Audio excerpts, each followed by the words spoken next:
Welcome back to the channel. Thank you guys for hanging with me on this Thursday. And if you've taken some time out of your busy schedules to support the channel, I really do appreciate that. August is that time of year where you may pull up to your favorite offshore spot and catch a bass on the first cast and then sit there for 30 minutes and not get another bite.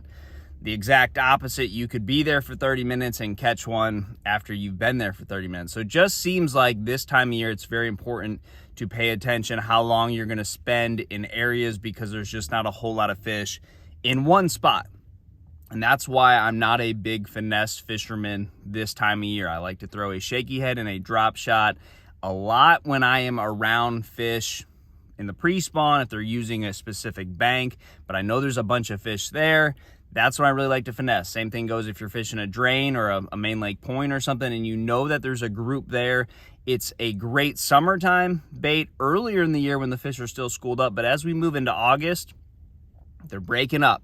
And it's the fishing pressure, it's the thermocline, but fish are going to be singular this time of year. So for that reason, I like to fish big baits. You also have to look into the fact that their metabolism is sped up. The water can be 90 degrees in some parts of the country. So they're getting after it. They're eating big offerings. So all of my baits are going to be big offerings. So I'm going to give you 5 baits, some different things depending on what you have on your lake. But the first thing would be the buzz bait. This is just a bait that works in really good on humid days. It works really good when the water is super hot and you can cover a lot of water. So we don't have a lot of fish in one area. The buzz bait is going to be a great bait for that. Now, a buzz bait isn't the only bait that will catch fish covering water, you know, fishing shallow cover, moving quickly. A swim jig is one of those baits that I learned the hard way. I was catching really good on a frog and a buzz bait in a tournament, and the swim jig was the winning bait. I was right there. I just needed to get a couple bites on a swim jig. So for me, the swim jig is a great follow-up when they're just nipping at the buzz bait and not getting it. It's a great bait when the topwater and all that commotion is just too much. You need something a little more subtle, but you're still catering to those same fish. You're right in that exact same strike zone. A lot of times you'll get fish to commit to a swim jig, not only when they miss your buzz bait, but through a period of the day where the buzz bait bite is starting to fall off. Now, the frog is one of those baits where they're gonna miss it and you need a lot of different options to come in behind it. But it's a big fish bait, it's a big time offering, and you can kind of slow it down, fish it in all types of covers. So the frog for me, poppin' frog, my favorite is going to be the other cover water move around bait. Now, as I said earlier, there are not a whole lot of fish that are generally going to be in one area. So for the top waters, I really think you have to match the top water to your lake. Now, a popper is going to get more bites than anything else when you have a group of bass that are competing for the bait. If you don't have that, pick any top water you want that you can kind of slow down. A spook, a devil's horse, any of those prop baits are all going to work, and they're all going to be a specific situation. So if you have a bunch of bluegills, I really like the poppers and the prop baits. If you are seeing gizzard shad, I really like the spook. But a lot of times as we get into the month of August, it's going to be more about bluegill. The shad you typically see are small threadfin shad that have probably hatched this year. So for that reason, I am not big on shad imitators when we're in the month of August. It's more about bluegill. That's where the poppers and the prop baits come in. Now, topwater is great early in the morning if you have cloudy days, but most days it seems like in August are just hot.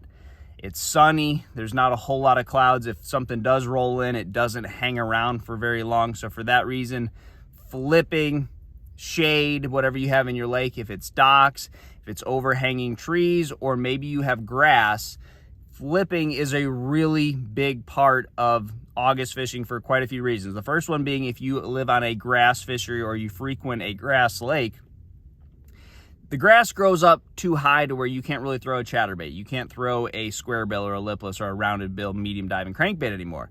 It's topped out and the bass are going to be on the edge that is topped out.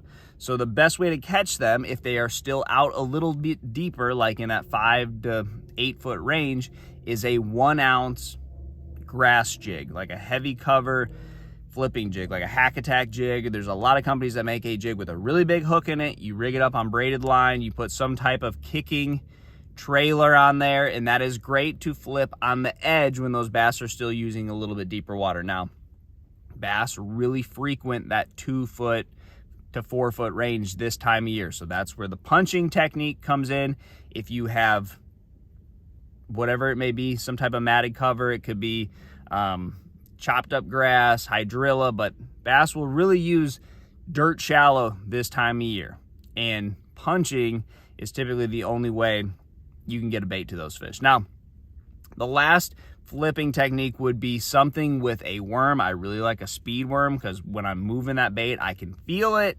If you have muck and all kinds of other stuff on the bottom of your lake, I really like to be able to feel my bait and know that it's clean coming through those areas. But I like a speed worm. You could flip a trick worm or a Cinco, but docks are a really good place to fish this time of year as well. So I will hunt shade. Once that sun gets high, a flipping stick is really one of your only baits where you can cater to those bass that just are not in a, feeding mode. They're still going to bite something big and they still want something, there's plenty of big fish around so that you can still catch big ones, but sometimes you just have to slow down. So I really like a speed worm flipped on like anywhere from a 5/16 to a 1/2 ounce weight, but typically it's in that 5/16 to 3/8 because you're typically fishing very shallow water. You will go find bass in docks that are in 2 feet of water this time of year. So for that reason, I like a lighter weight so those bass can get it, they can find it, but a speed worm is a really great flipping bait this time of year. So those are my baits. I try to keep it simple, but the main keys are big forages, power fishing, and just trying to stay cool in those hotter hours of the day. So good luck to you guys. Try that, and I'll see you on the water.